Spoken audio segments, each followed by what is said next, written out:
갖고 계시는 교재 맨 앞쪽에 보시면 차례라고 되어 있을 겁니다. 페이지로 말씀드리면 이게 몇 페이지냐? 하여튼 앞쪽입니다. 자, 거기 보시면 A부터 교재가 나와 있는데요. 이번 시험 범위는 D, E, F, G, H, I까지가 시험 범위가 되겠는데요. 자, 여러분들 지금 방금 놀라셨는데요. 저도 놀랐습니다. 왜? 시험 범위가 지난주에 나갔는데 이제 알았다는 거잖아요. 한국사 시험 범위를 보지 않았다는 겁니다. 이로써 확실히 알았습니다. 여러분들이 정말 한국사에 대한 관심이 없구나. 제가 좀 더 노력해야겠다는 생각을 하고요. 자, D부터 I까지인데요. 자, D는 여러분들과 다 같이 수업으로 진행이 됐고, 자, E부터 I까지는요, 공부하는데 조금이라도 도움을 주고자 영상을 다 찍었습니다. 지금도 찍고 있고요. 이 영상 자료를 제가 줄이고 해서 뭐 개당 한 조금 20분 내로 압축을 해놨습니다. 왜냐면 배속을 좀 빨리 했어요. 저도 지금 말을 상당히 빨리 한다고 생각을 하는데 찍고 나서 영상을 보면 더럽게 늦게 하더라고요. 저도 편집하다가 막 졸고 그러거든요. 그래서 그걸 1.6배속으로 제 영상을 다 배속을 바꿔놓은 겁니다. 지금까지 보셨던 모든 영상들이. 그럼에도 전혀 지장은 없었거든요. 여러분들은 거기에다가 더 빨리 배속을 보니까 20분짜리 영상도 여러분들은 한 13, 14분이면 볼 수 있을 겁니다. 그래서 한국사는 도서관에서 또는 집에서 맘 잡고 나 한국사 공부해야지 이렇게 하지 마시고 어차피 안 할 거지만 이동하는 과정에서 차량 내에서나 아니면 간단하게 영상으로 한 강좌씩 볼 수 있도록 만들어 놨습니다. 자, 이것도 싫다 하신 분들은 화장실은 가시잖아요, 여러분들. 대변은 누시잖아요, 그죠? 그러면 여러분들 다 변비 있으니까 하나 보는데 하나 정도. 또 변비가 심한 친구들은 2개까지도 볼 수 있을 것 같고요. 자, 선생님 저 3개 보면 이 친구는 공부하지 마시고 빨리 병원부터 가세요. 네? 그래서 영상을 제작을 해서 여러분들에게 보내드리도록 하겠습니다. 자, 그럼 오늘 배울 부분 I를 한번 봐보도록 하겠습니다. 자, 마지막 시험 범위의 마지막 부분 I. 자, 교재를 보기에 앞서서요. 여러분들 먼저 지금 칠판에 나와 있는 이 내용을 먼저 익히고 가시면 훨씬 공부하시는 데 도움이 됩니다. 자, 한국사는 암기 과목입니다. 한국사는 이해 과목이다. 저는 동의할 수 없고요. 자, 그런데 이해를 하면 암기가 좀 더 쉬워지는 건 사실이에요. 그래서 오늘 이 부분은 여러분들에게 살짝의 이해를 위한 사전 내용을 좀 설명하겠습니다.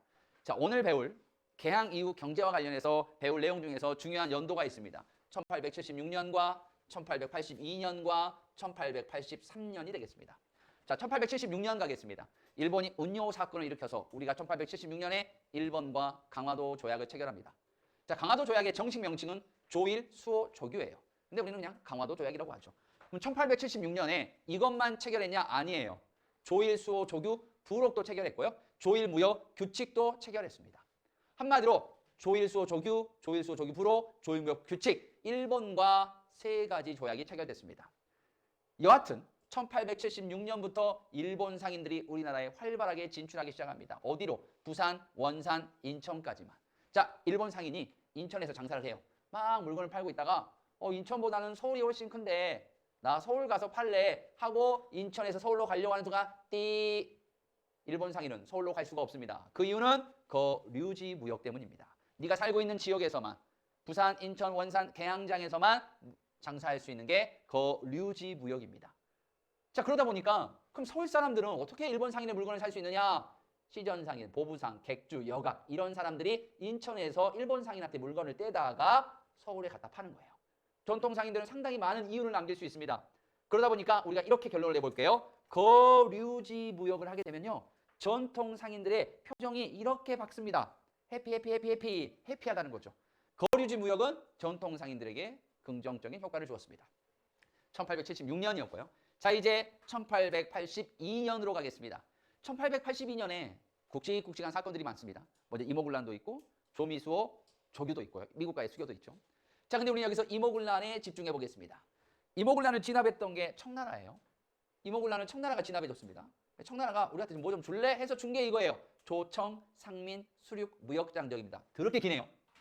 자, 조청, 상민, 수륙, 무역장정은요. 경제적인 내용 중에 이런 내용이 있습니다. 뭐냐? 청나라 상인에게 내지 통상권을 허용해 줍니다. 전국 곳곳에 방방곳곳 어디든지 청나라 상인들이 장사할 수 있게 된 거예요. 즉 한마디로 말해서 청나라 상인이 인천에서 장사하다가 서울로도 진출하게 된 겁니다. 자, 그러면 이 거류지 무역이라는 게 어떻게 됐다? 파괴되었다. 이렇게 볼 수 있는 겁니다. 거류지 무역이 파괴되면 누가 싫어할까요? 전통 상인들이 싫어하겠죠. 그렇죠? 그래서 보세요. 전통 상인들의 표정이 어떻습니까? 슬퍼하죠. 얘는 해피였으면 얘는 새드입니다. 거류지 무역이라는 게 이렇게 다릅니다.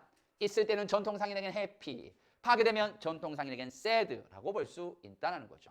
자, 근데 우리가 분명히 청나라 상인에게만 내지 통상권을 허용해줬어요. 일본 상인들은 계속 인천에 머물러 있는 거야. 나도 가고 싶다, 서울. 청나라 상인은 우린 간다 해 하면서 막 가는 거예요. 일본 상인, 나도 가고 싶습니다. 못 가 애들은. 그래서 일본 애들이 앙탈을 부리죠. 야, 우리도 주라 계속 그럽니다. 그래서 조일 통상장정이 1883년에 체결됩니다. 그리고 일본에게 최혜국 대우를 주죠. 다른 나라하고 동일한 똑같은 혜택을 주는 걸 최혜국 대우라고 합니다. 주는 거예요.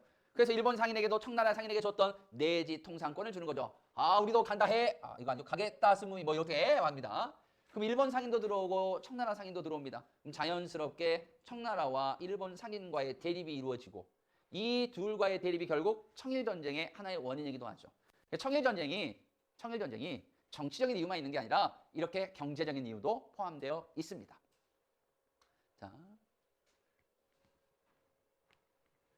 자, 이제 그러면 본격적으로 교재의 내용을 가지고 수업을 진행해 보도록 하겠습니다. 이제부터 교재를 보면서 수업을 진행하도록 하겠습니다. 자, 첫 번째로 나와 있는 게요. 일본 상인의 진출입니다. 결론적으로 따지면 1876년부터가 되겠죠. 누가 색깔을 이렇게 예쁘게 바꿔놨네요. 자, 1876년 아까 전에 저희가 칠판 속에서 수업했던 그 부분의 내용이 되겠습니다. 자, 1876년 일본 상인들이 등장하면서 몇 가지 특징들이 있는데요. 5가지 배워보도록 하겠습니다. 첫 번째, 일본 상인들은요, 영사재판권이 있었습니다. 다른 말로 하면 법 밖에 있다 해서 치외 법권이라고 하는데요. 잘못을 해도요, 자기 나라 사람들이 재판합니다. 마음껏 잘못해도 된다는 말이 되겠습니다. 두 번째는요, 거래 시 일본 화폐를 사용합니다. 이런 거지 같은 경우가 어디 있어요? 여기 있네요. 부록 안에 나와 있습니다. 세 번째, 일본에게요, 쌀을 무제한으로 수출할 수 있었고요. 항구를 이용했는데요, 항세를 안 내요. 그리고요, 관세가 없습니다. 이런 거지 같은 경우가 어디 있어요? 여기 있네요. 내용에 나와 있습니다. 하지만 좋은 것도 있습니다. 아까 우리 전통 상인들을 해피하게 했던 거류지 무역이 있네요. 다섯 번째는 중개 무역입니다. 영국에서 싼 면화를 가지고 와서 우리나라에 비싸게 갖다 파는 중개 무역. 마진율이 한 70% 정도 됐다고 그래요. 1876년대입니다. 이제 1882년대를 보도록 하겠습니다. 이모군란이 있었던 바로 그 해가 되겠습니다. 자, 이모군란 이후부터는요, 여기 나와 있죠? 이모군란 이후부터는 청나라 상인과 일본 상인의 경쟁이 시작됩니다. 이모군란의 결과에 따른 조청 상민 수륙 무역 당정이 체결되고 아까 배웠던 청나라 상인들에게 내지 통상권이 허용됩니다. 내지 통상권이 허용됐더니 객주와 여각 등 전통 상인들은 몰락하게 되는 거죠. 아까 했던 내용이네요. 일본이 앙탈합니다. 나도. 그래, 너도 줄게. 조일 통상장정을 체결합니다. 자, 그런데 일본에게 최혜국 대우를 주는 거죠. 선생님, 우린 주기만 했나요? 우리도 받았습니다. 받은 게 있네요. 2개 받았어요. 뭘 받았냐? 우리가 받은 2가지 말씀드리겠습니다. 먼저 관세권을 설정했습니다. 얼마나 좋아요? 두 번째, 우리가 곡식이 부족할 때, 흉년이나 이런 걸로 인해서 곡식이 부족할 때 다른 나라의 수출을 금지할 수 있는 명령, 곡식의 수출을 금지한다, 방공령을 우리가 얻었습니다. 우린 2개 받았어요. 일본은 하나 받았고 우리가 더 나은 거예요? 절대 아니죠. 이거는 뭐 남자친구하고 뭐 1주년 기념으로 선물을 교환했는데 남자친구는 나에게 명품 지갑과 명품 가방을 선물해줬어. 2개나. 나는 남자친구에게 집을 선물해줬어. 이런 겁니다. 계속 가도록 할게요. 자, 여러분 아관 파천 좀 기억할까요? 러시아 공사관으로 왜 안 되지? 러시아 공사관으로 고종이 도망갔습니다. 한마디로 집주인이 집을 버리고 도망가 버린 거예요. 도둑들이 너도 나도 와서 물건을 훔쳐가겠죠? 아가 파천의 결과입니다. 열광의 이권 침탈이 엄청나게 심화되었다. 그러면서 이런 것들을 가져가죠. 철도, 광산, 산림 다 가져갑니다.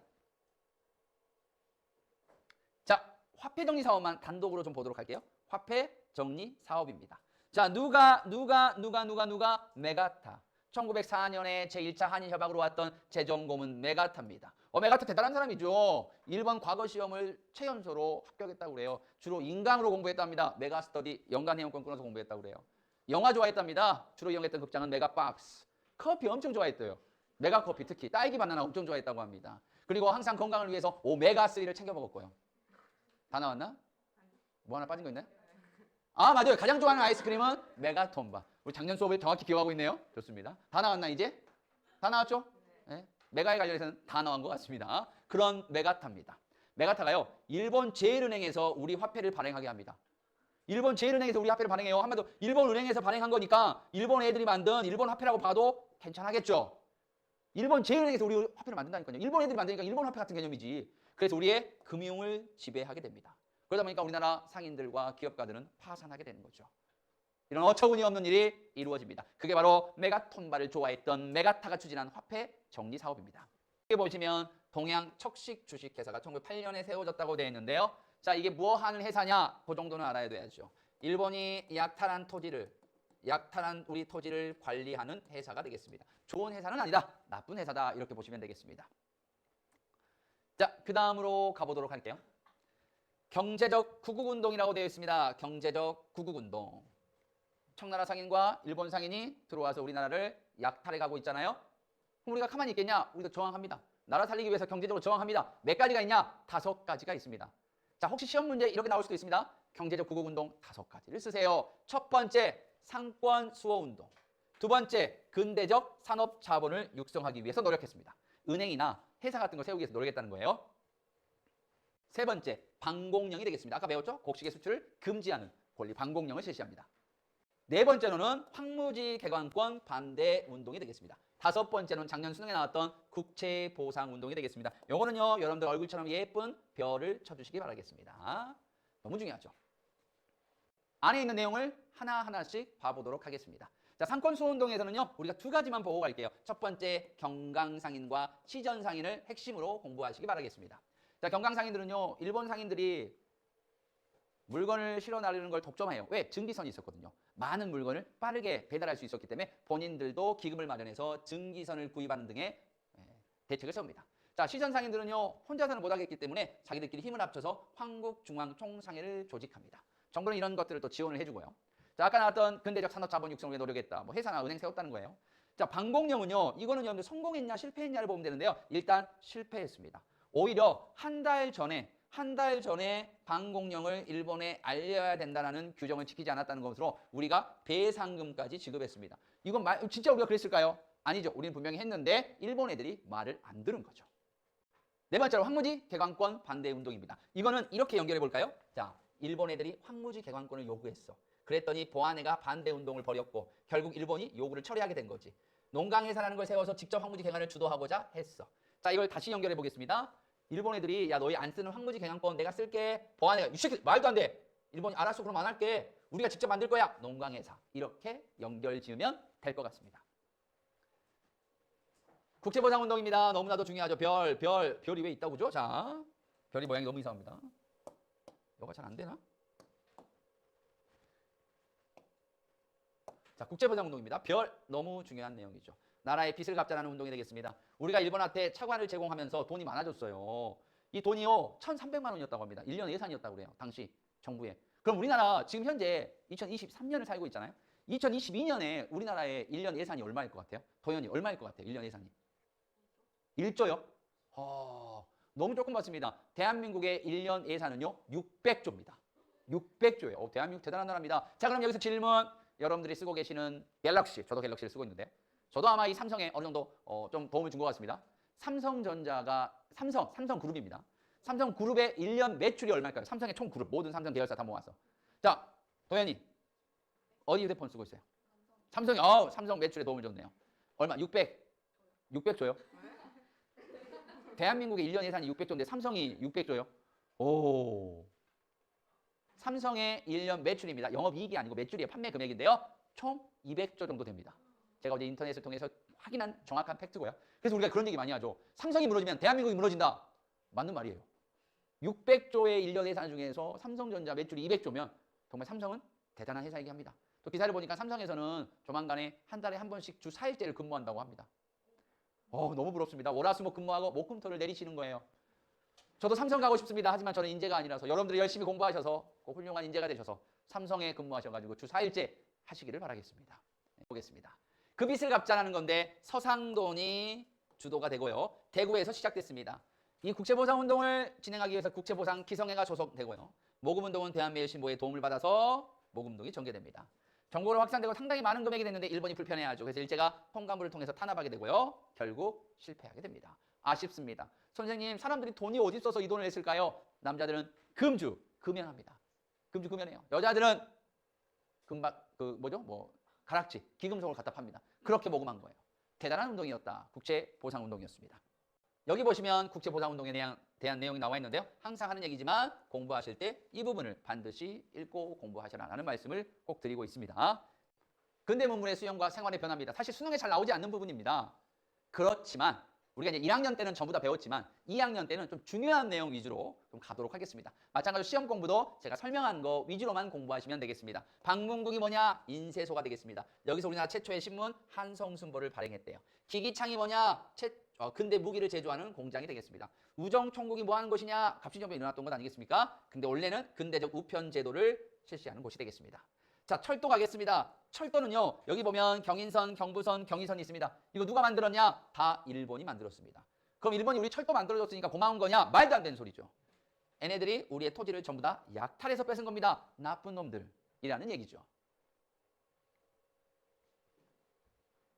자, 그리고 밑에 살짝 나옵니다만은 정부에서 만든 최초의 근대식 병원 광해원도 여기 나와 있는데, 오, 반짝반짝거리죠? 광해원까지 근대 문물과 관련된 시설을 봤습니다. 자, 생활의 변화 가겠습니다. 의복, 음식, 주거, 기타. 수능에 나오지 않습니다. 이번 시험에도 출제하지 않겠습니다. 자, 의복은 신분에 따른 옷 구별이 폐지되었다. 뭐 이런 내용이고요. 음식, 주거, 기타 있고요. 자, 음식. 우리가 좋아하는 음식들이 이때 많이 나왔네요. 커피, 홍차, 양식, 호떡, 만두, 우동, 어묵, 초밥 이렇게 되어 있습니다. 정우, 이 중에서 하나 먹은 다음에 뭐 먹고 싶어요? 역시 초밥 선택한 애들이 경제 개념이 있는 애들이에요. 이런 애들 무조건 성공합니다. 왜? 초밥이 이 중에서 제일 비싸요. 네, 제일 비쌉니다. 문학의 변화 한번 가볍게 읽어봐 주시고요. 자, 여기 보시면 천노역정이라고 되어 있습니다. 이 책을 읽은 분 있니? 라고 물어보니까 거의 없더라고요. 시험에 나오는 건 아니에요. 자, 세계에서 가장 많이 읽은 책 1위가 성경책입니다. 성서고요. 2위가 천노역정입니다. 영화로도 만들어졌고 만화로도 만들어졌습니다. 근데 이 책 내용 알고 있냐? 아무도 없었습니다. 혹시 우리 2학년 9반 학생들 중에서 천노역정 책 읽으신 분? 아무도 없어요. 뭔 내용인지 아시는 분? 무슨 내용인가요? 네, 맞습니다. 천국으로 가는 여정에서 다양한 감정과 다양한 심리 변화를 만납니다. 그것들을 이겨내고 결국 천국에 다다른다는 일종의 성경과 비슷한 맥락의 책이에요. 만화로도 있으니까 한번 유튜브에도 있어요. 무료로 볼 수 있으니까 시험 끝나고 한번 보시면 뭐 약함이, 나약함, 허영이 뭐 여러 명을 만나거든요. 여러분들 최근에 유행했던 인사이드 아웃이라고 있죠. 인사이드 아웃 아닌가? 그 감정 있잖아. 뭐 그거하고 유사하다고 보시면 돼요. 재밌습니다. 종교계의 변화를 보도록 하겠습니다. 자, 이것도 제가 말하는 것만. 천주교는요, 요거 하나만 기억해 줄까요? 양로원과 고아원을 많이 설립했습니다. 자, 개신교 볼까요? 개신교는 사립학교를 설립했네요. 자, 실제 이때 세워진 학교들이 지금도 많이 존재하고 있죠. 그리고 지금 서울의 유명 사립대학들은요, 대부분 개신교가 많습니다. 연세대, 경희대, 이화여대, 성신여대, 상명대, 서울여대 대부분이 다 기독교 계열이 되겠습니다. 자, 천도교는요, 이건 좀 알아두세요. 천도교가 뭐냐? 동학이에요. 동학입니다. 천도교하고 동학하고 같은 겁니다. 자, 대종교 볼까요? 대종교는요, 당군 신앙을 기반으로 합니다. 하지만 대종교는 항일 무장투쟁에 기여했고요. 여러분들이 알고 계시는 바로 청산리 대첩에 크게 활약했습니다. 대종교인들이. 기억해 주시고요. 자, 유교는 뭐 넘어가도록 하겠고요. 그 다음에 불교만 한용운 선생님, 님의 침묵이라고 알고 계시는 한용운 선생님도 불교, 유신론, 조선 불교가 새로워져야 된다는 주장을 하셨습니다. 근대적 교육제도 관련해서는 몇 가지만 보겠습니다. 원산학상, 우리나라 최초의 근대식 사립학교가 되겠습니다. 원산이 개항장이었잖아. 그래서 상인들이 외국인들 보니까 되게 똑똑하거든. 외래어도 막 많이 하고. 그래서 우리나라 사람들이 어떤 민족이냐? 교육력이 강한 민족 아니겠니? 그걸 보면서 야, 또 이게 또 학부열이 또 우리 아이만큼은 잘해줘야겠다 해서 돈을 모금해서 상인들이 만든 학교가 되겠습니다. 동문학은 외국어 교육기관이고요. 유경고는 최초의 공립학교가 되겠습니다. 헐버트라는 선생님이 있었고요. 헐버트, 우리나라를 도움을 주신 3명의 외국인들이 있죠. 헐버트, 그 다음에 아까 있던 베델, 그 다음에 쇼, 이렇게 3명이 우리나라에 도움을 주신 분들이 되겠습니다. 자, 갑오개혁으로 갈까요? 자, 갑오개혁에서 보시면요. 특히 몇 차냐면 2차입니다. 이 2차에서 교육입국 조서를 발표하죠. 근대적 교육제도의 기틀을 마련했다라고 보시면 되겠습니다. 나머지 것들은 우리가 다 배웠던 내용이라서 넘어가도록 하겠고요. 신문을 봐보도록 하겠습니다. 신문은 이렇게만 기억할까요? 한성순보입니다. 방문국에서 만들었고요. 아까 배웠던 내용이죠. 최초의 신문이 되겠습니다. 독립신문입니다. 서재필이 만들었고요. 최초의 민간신문이 되겠습니다. 제국신문은요. 순한글로 적었답니다. 읽기가 편해요. 그래서 서민과 여성을 주 대상으로 했습니다. 황성신문은 왜 중요하냐? 바로 을사늑약의 부당함을 알린 장지연의 실야 방송되고 나 밤낮으로 울란다라는 내용이 여기에 기재됐습니다. 자, 이제 대한매일신보라고 되어 있죠? 대한매일신보가 되겠습니다. 대한매일신보는요, 영국인 사장 베델이에요. 그래서 일본의 간섭을 최대한 덜 받았습니다. 대한매일신문은요 일제의 국권 침탈을 비판했고 의병운동을 좋게 평가했습니다. 그리고 국채보상운동에 적극적으로 나섰죠. 하다 보니까 이건 항일신문이다 이렇게 표현하고요. 이 신문이다 보니까 가장 인기가 많았습니다. 여기 보면 독자폭이 넓었다라고 되어 있죠. 한문, 국한문, 순한글, 영문 다양한 버전으로 발표해서 독자층이 넓기도 했지만 항일신문이어서 많은 사람들이 구독했다고 합니다. 자, 이제 국학으로 가겠습니다. 이거는 한 명만 보고 갈게요. 누구냐? 바로 신채호가 되겠습니다. 신채호만 보고 가겠습니다. 이순신전 을지문덕전을 통해서 지금 나라가 위기니까 이순신과 같은 을지문덕과 같은 사람들이 나와주기를 바라는 마음인 거죠. 그리고 독사실론이라는 책을 통해서 역사학을 이렇게 연구하자는 방향을 제시합니다. 다음은 민권의식과 여성의 권리신장인데요. 요거 하나만 가볍게 볼까요? 여권 통문을 발표합니다. 우리나라 최초의 여성 인권 선언문입니다. 그렇게 알아두시면 될 것 같습니다. 자, 이제 국외 이주동포의 활동이라고 되어 있는데요. 이건 가볍게 한번 읽어보시면 될 것 같습니다. 자, 밑에 보시면 국채보상운동과 매일신보 꼭 외우라고 되어 있죠. 중요한 내용이니까 꼭 공부하도록 하시고요. 자, 오늘 수업은 여기서 마무리하겠습니다. 고생하셨습니다.